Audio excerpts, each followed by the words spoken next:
Hello दोस्तों, नमस्कार। मैं उदेश कुमार और मैं एक नए वीडियो के साथ आपकी सेवा में पुनः उपस्थित हूं। दोस्तों, आज हम लोग बात करेंगे कि आपराधिक मानववध क्या होता है।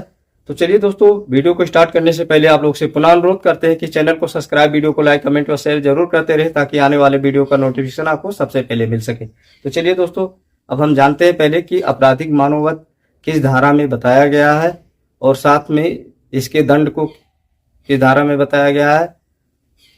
और दोस्तों, ये भी जान लेते हैं कि आपराधिक मानववध होता क्या है। तो चलिए दोस्तों, अब जानते हैं कि आपराधिक मानववध को जो है बीएनएस की धारा 100 में बताया गया है कि आपराधिक मानववध होता क्या है और इसकी सजा को बीएनएस की धारा 105 में बताया गया है। जबकि वहीं आईपीसी में धारा 299 में यह बताया गया है कि आपराधिक मानववध होता क्या है और इसकी सजा को आईपीसी में धारा 304 में बताया गया है। तो चलिए दोस्तों, अब समझते हैं कि आपराधिक मानववध होता क्या है। तो दोस्तों, आपराधिक मानववध एक हत्या होता है जो कि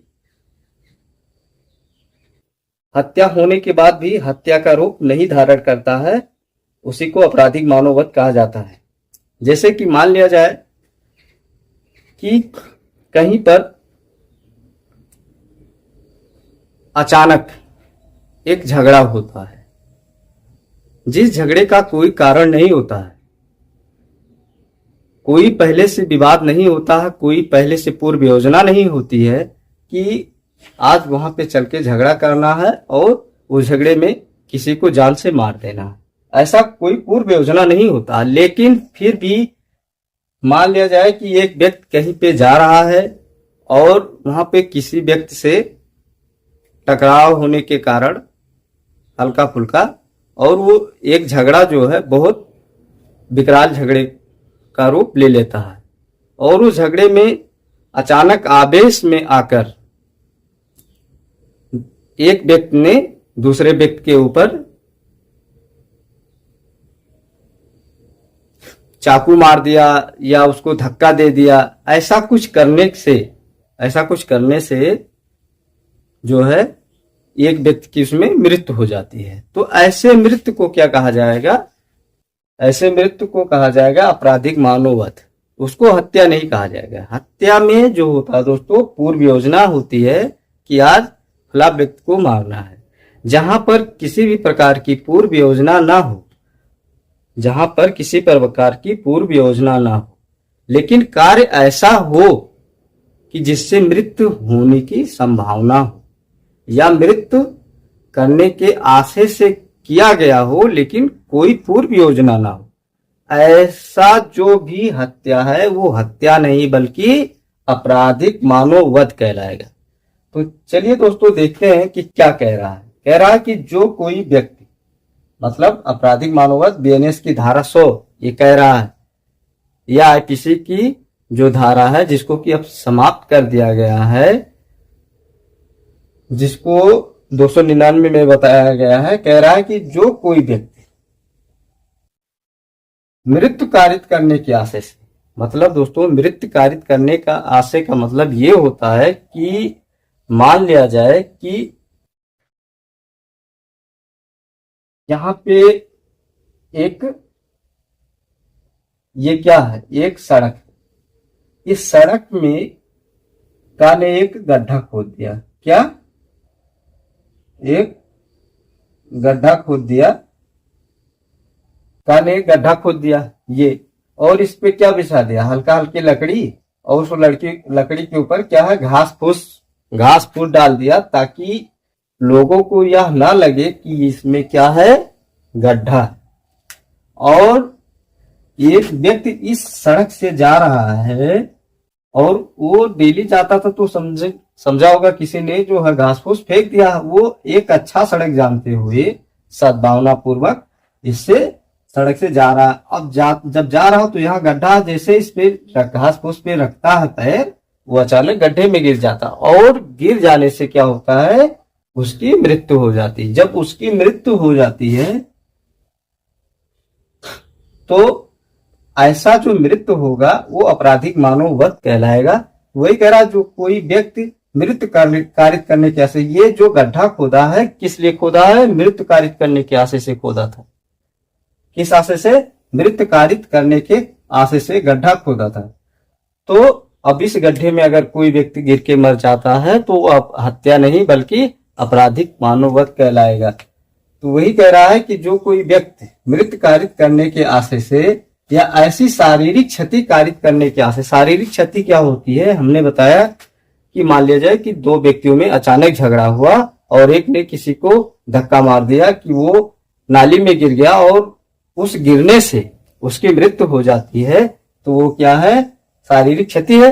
मान लिया जाए धक्का कोई किसी ने किसी को मारा तो शारीरिक क्षति देने की वजह से मारा, तो ऐसे और उस धक्का मारने से वो नाली में गिरा और नाली में गिरने के कारण उसकी जो है मृत्यु हो गई। तो वही कह रहा है, तो जो ऐसी मृत्यु होगी वो आपराधिक मानववध कहलाएगा। ऐसी शारीरिक क्षति कारित करने के आशय से या जिससे मृत्यु हो जाना संभव हो या संभव हो, मतलब कि वो भी जानता है कि भाई धक्का मारोगे नाली में गिरेगा, कहाँ लग जाएगा अचानक चोट, इसका कोई संभाव वो नहीं होता है कि कहाँ चोट लगेगा। ऐसे तमाम संवेदनशील अंग है जहां पे अगर आपको अचानक चोट लग जाए तो आपकी मृत्यु भी हो सकती है। तो उस आशय से अगर आप किसी को मतलब धक्का मार दोगे कहीं पर तो क्या होगा कि ऐसी जो भी शारीरिक क्षति है वो जो है आपराधिक मानववध में कहलाएगा अगर मृत्यु हो जाती है।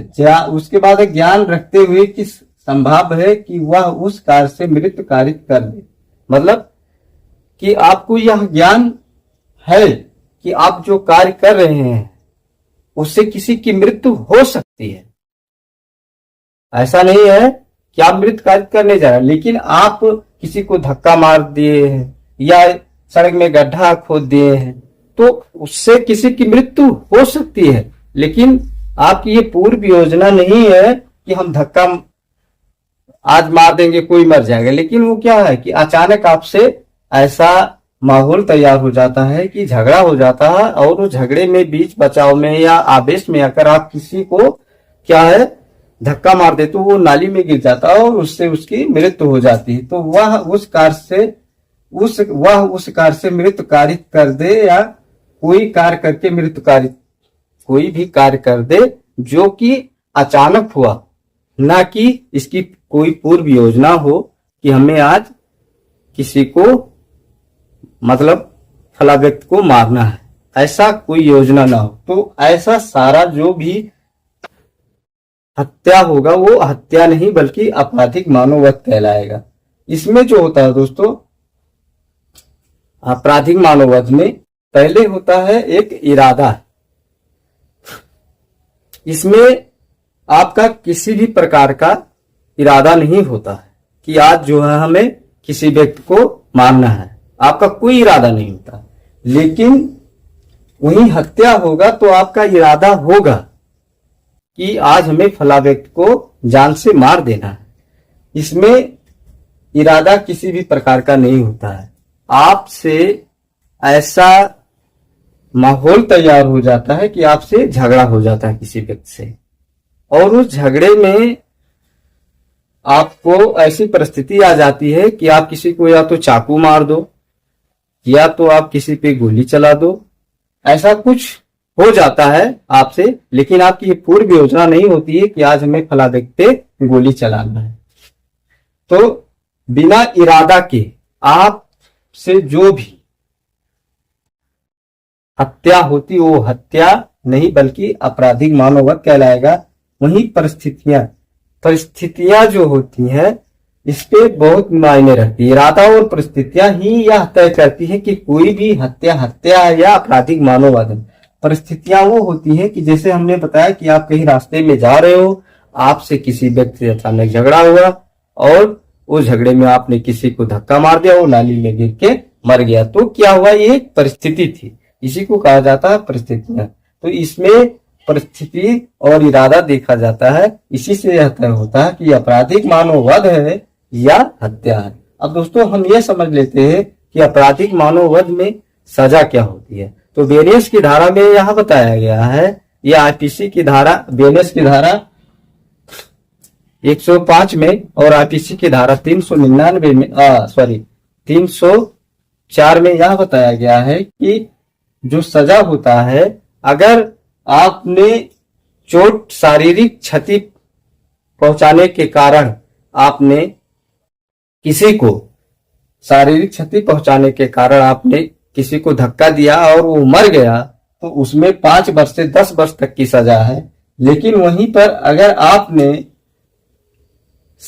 जान से मारने, जैसे आपने तुरंत पिस्तौल निकाल के किसी को मार दिया, अचानक ही झगड़ा हुआ लेकिन आपने पिस्तौल निकाल के मार दिया, तो वहां 10 वर्ष से आजीवन कारावास का सजा होगा। तो आज दोस्तों हमको आशा है कि वीडियो आपको पसंद आया होगा। अगर दोस्तों वीडियो पसंद आया हो तो चैनल को सब्सक्राइब, वीडियो को लाइक, कमेंट व शेयर